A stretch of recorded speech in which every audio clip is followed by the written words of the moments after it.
Okay, so it's the first Sunday of Lent, which is why the service is different. Just keep you on your toes. And today we always read the same story, the one known as Jesus' temptation in the wilderness. Now, one problem with this title and with the general lectionary is that it jumps around. Because last week we heard about the Transfiguration, and before that was the Sermon on the Mount. And today we're going back in time to right after Jesus' baptism in the River Jordan, right at the beginning of his public ministry. So it can be a bit confusing. Now, one popular way to interpret this reading is to say, Jesus resisted temptation, and so can we. But as you know, I never let you off that easy. That is true, yes, but what's at stake here is much bigger than that. It's bigger than anything we might be tempted with in our own lives, because this reading is not just about temptation, it's about power and identity and where our identity comes from. So right before this, at Jesus' baptism, a voice declares from the heavens, "This is my Son, the beloved, with whom I am well pleased." And that's quite a statement. It's no wonder that he went out in the desert to pray, to think that over. So Jesus prays 40 days and nights, and then the tempter, the devil, the Hazatan in Hebrew, Satan, shows up to tempt him when he's at his lowest. So now the devil isn't just waving food under his nose, like, eat this pizza. No, he's questioning Jesus' very identity, his identity as the Son of God and a king. You see, the term Son of God already existed in the lexicon, and it had several different meanings. So in the Old Testament, kings who came from the house of David were called Son of God, because David was chosen by God to be the king. In Genesis, angelic beings are referred to as sons of God, or children of the Most High. Contemporary to Jesus, the Caesars, who were the emperors of Rome, were called Son of God because they were emperor. It was an honorary title to show that the emperor was like a god. So the devil's temptations flow from common uses of this term. What kind of son of God are you anyway? This is a more apt question. Are you a king, an emperor, an angel? Jesus has to make a decision. Now, the devil tries to get Jesus to exercise his power. Make bread for yourself. What kind of king would sit and let his stomach growl? Jump off this tower. God will save you. Take unlimited power over all the kingdoms of the earth, because that's what a real king would want. Jesus, though, decides that he is going to be a different kind of king. The people were expecting this traditional type of Messiah, a king who rules and leads armies into battle and lives in a fancy castle with gold and all that stuff, who wields power and authority over others. But Jesus doesn't buy into that. So what's at risk here is his power and identity. Now, George Orwell wrote in the book Animal Farm that power corrupts, absolute power corrupts absolutely. When I read that in 8th grade, it didn't really make much sense to me, to be honest, but it's a little clearer now as an adult. Jesus has the power, but how is he going to use it? Having power isn't inherently bad. It's what you do with it.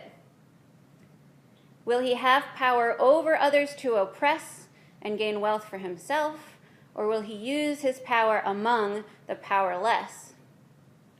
It would be easier for him to use his power to chase wealth, right? Luckily for us, he didn't do that. He is redefining what a son of God should be. Not a stern king, rather somebody who serves the people and stands up for them instead of exploiting them.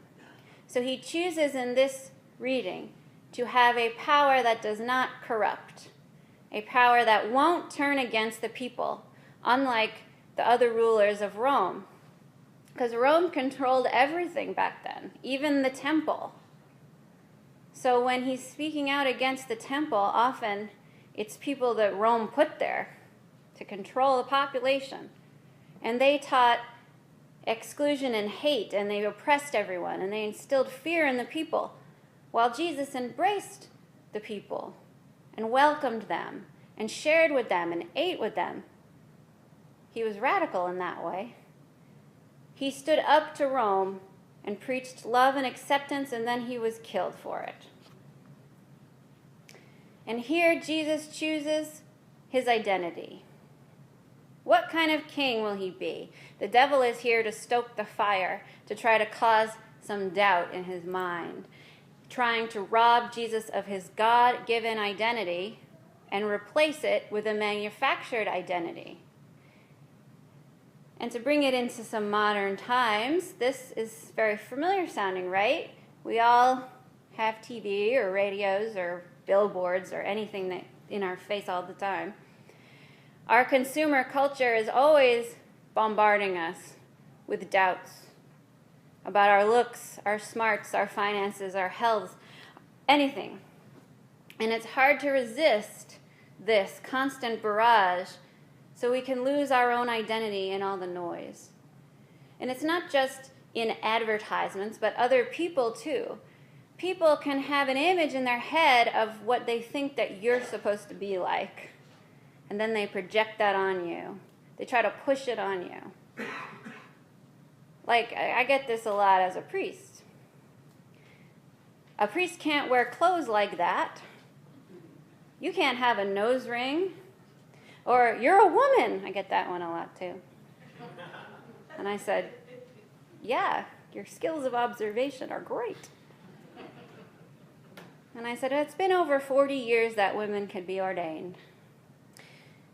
And while that's annoying to me, it doesn't matter what other people think of me. And it doesn't matter what other people think of you, right? Because we are children of God. That's our identity. That's our true identity. Christians. If we trust our identity to God, then we are safe just being ourselves. Jesus went through all of these struggles and his death, not to make God love us, but to show us that God already loves us as we are. I'm going to repeat that. When I repeat it, that means I want you to remember. Jesus went through his struggles and death not to make God love us, but to show us that God already loves us as we are. So this story today is the beginning of Jesus' journey to the cross. And today he decides to stay obedient to God, to embrace his identity as the Son of God, and to reject society's norms. And he redefines the term Son of God, not by privilege or power over other people, but by following his true calling. So the road ahead of him is fraught with temptations and trials and mocking. Even as he's dying on the cross, the crowds taunt him and tell him to prove he's the Son of God by saving himself. So I'm skipping ahead a bit. But instead, he trusts God to see him through it to the end and to beyond death. And in the end, the centurion finally sees and says, truly this man was God's son. That's Jesus' identity. God's son, a king of a different kind who chooses to use his power in a different way. And perhaps we can also try to do this. Trust in God, embrace our Christian identity, and use our own power for the good of the world. In the name of the Father, the Son, and the Holy Spirit.